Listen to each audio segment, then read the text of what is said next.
Hello, everyone. Welcome to the Fundraising Leadership Podcast, episode number 33. I am David Landjuli, and I'm here with my good friend, colleague, and newest member of the Fundraising Leadership Partner. She's a partner with us now in our community, Michelle Malloy Dillon from Boulder, Colorado. Welcome, Michelle. Thanks, David. Good day Yeah. to you. I'm excited to talk to you about frontline leadership. It's such an area of growth for people when they move into a frontline leadership position. So Yeah. you wrote a great blog post about it. What got you interested in writing that blog post? Mm. Well, I think that first transition when you go from being like a frontline anything, like accountant to accountant manager, or uh, uh, you know, sales and marketing person to sales and marketing manager, right? Or I just remember when I made that leap, and it's an inflection point in everyone's career that is fraught with all kinds of challenges. And it's kind of like when you jump over a hurdle. There's so many ways you can catch your leg and your foot and fall down on your face. It's like, should I approach the hurdle from the side or maybe Yeah, with the other leg or like you've been really good fast runner, but now you got this thing called a hurdle you got to jump over, and like hurdling is a whole different thing, just like managing is a whole different thing than being a great fundraiser. And in our field, in the nonprofit world, speaking specifically here about fundraisers, of course, the fundraising leadership community is a broader community. We have a lot of folks from the nonprofit world, from other disciplines, and everyone at some point makes that first jump yeah, what have you management. noticed about that first jump? What are some of the biggest problems that arise for people? Well, one of the ones I noticed about myself and what I notice about people I've coached is that um, letting go of being an expert can be very challenging, because like a lot of folks spend, you spend like 10 years honing your craft, and now it's a different craft. Yeah. It's not about raising money, or it's not about processing gifts, or it's not about, like in Janice's case, she spent a lot of time as a prospect researcher. It's not about doing research anymore. It's about managing a team that does research. Yeah. you know Yeah, a lot of times it moves from sort of the doing of lots of tasks that are really important to more managing people who yeah, are doing the tasks. managing people.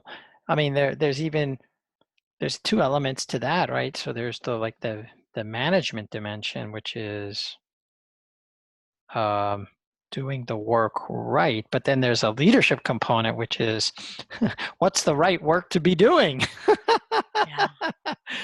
Those are two different questions we could also unpack. But I think for purposes of our discussion today, most folks who work in some kind of field and develop a proficiency and expertise, like in the case of fundraising, and how they manage a fundraising team. Boy, it's so tempting just to like micromanage every transaction, Yeah. get in there, do it for them, tell them Yes. how to do it. Right. And Yeah. there's, I've done a lot of work with frontline leadership managers who happen to be in the construction materials Mm, business, and hmm, a lot of hmm, these guys were like, out managing trucking companies or working mm. construction sites, Yeah. right? And so there was a lot about that. I want to pull my sleeves up and get to work just like the rest of the team. Right. And there's this jump that has to happen to stepping back from that and supporting other people to roll up their sleeves and get to work. Yeah. Yeah. It's a whole different way of being. Yeah, I love that being. So how does the being change? Hmm. That's a good question. Um, I think the first step is to notice that who you are does need to change. Like who you be needs to change.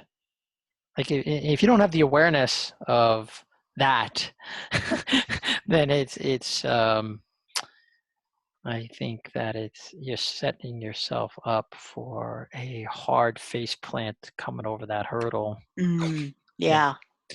Like I have to jump over hurdles now. Okay. Like I have to learn a whole new skill. So one of the things I said in the article is like before accepting a promotion like this, Mm. really ask yourself, how willing am I to learn about a new way of being? You know, who do I need to become to be someone who, now manages a team? Yeah. Oh, I love that because it's sort of, asking yourself some questions. Yeah. And if the person who is promoting you into the role doesn't ask you those questions, you ought to ask yourself, like, Mm. am I really willing to take it on, like take on the learning and the growth piece? Because here's the thing, in the nonprofit world, there isn't a lot of structure, almost no structure at all exists for you to learn how to be a manager. And so many of us who who took on our first time management roles in the nonprofit world had to learn by ourselves, Right. and access different resources and learn by doing and learn by experimenting and learn by role models, whether they were good or bad. I learned a lot from some role models that I had that were good, and some from some that were not so good. Yeah. Like what not to do, who I didn't want to be. But okay, that's good too, right? Like you can say this is who I don't want to be, but that does not answer the question of who you want to be, you know? But there's a pivot. I think you mentioned pivot in the article too. There's Mm, like a pivot that has to happen in mm, terms of how people are uh, communicating with those around them, but also communicating with themselves. I hear mm, happening mm-hmm. in asking yourself some questions. Who do I need to be? Yeah, What true. needs to change? Yeah, the big pivot is, so part of the pivot is still who am I, like, but and who am I becoming? That's part of the pivot. But then at the same time, it's shifting from me. There's still some me in there, but then it's the shift from me to we. You and I talk about that, in some of our programs, and that's the bigger pivot, I think. Yeah, right, It's right. like, oh, this isn't just about me and hitting my numbers and my performance and me looking good, and uh, this is like about my team now. Yeah, Yeah, the role of manager is managing others, managing a team, right? yeah, Looking at the bigger picture, and so it is more of a we framework. yeah. Um, and I can see how you know you're you're talking about this shift of perspective or this shift Mm, that needs to happen hmm. as a result of that. That's a big shift. Yeah.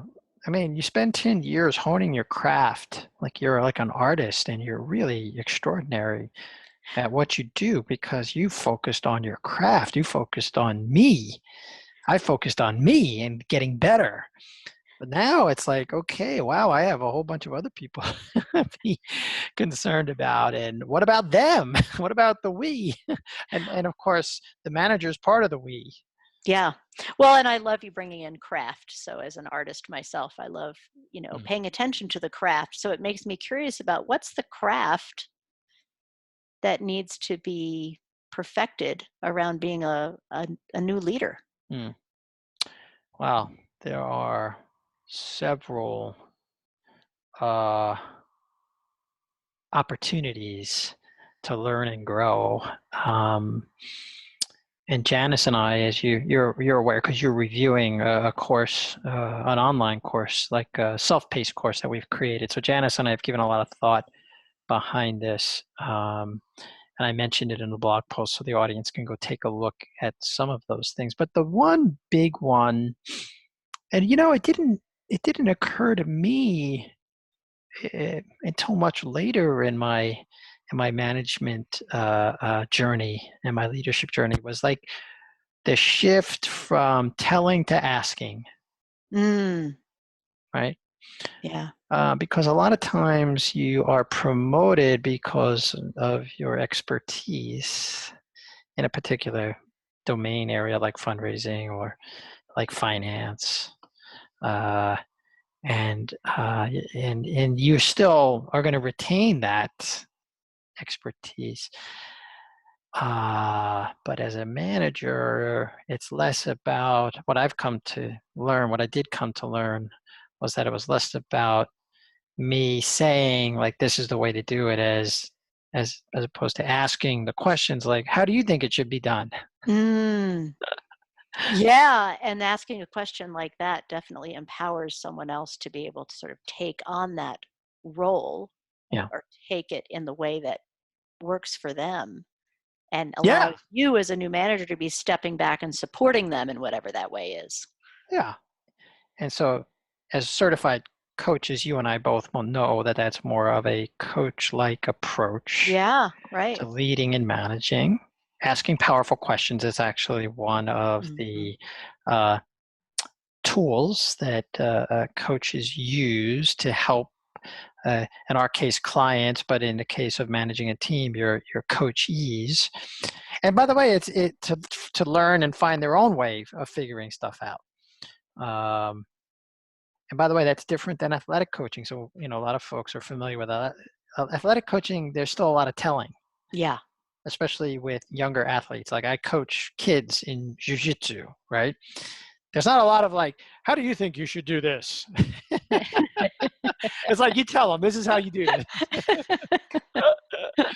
But that's not what, that's not what the coaching we're talking about. No, no, this Right. is very different. Yeah. Absolutely. And it reminds me a little bit of a blog post that was done in the past. Janice and I were talking about leading Mm. from behind. Yeah. And it sort of lives in that competency, that kind of coaching competency that as a new manager, sometimes you need to step back and support the people that you are now managing. Ask Mhm. some great questions or some powerful questions that are very coach like questions Mhm. in order for them to take responsibility to move forward in their way.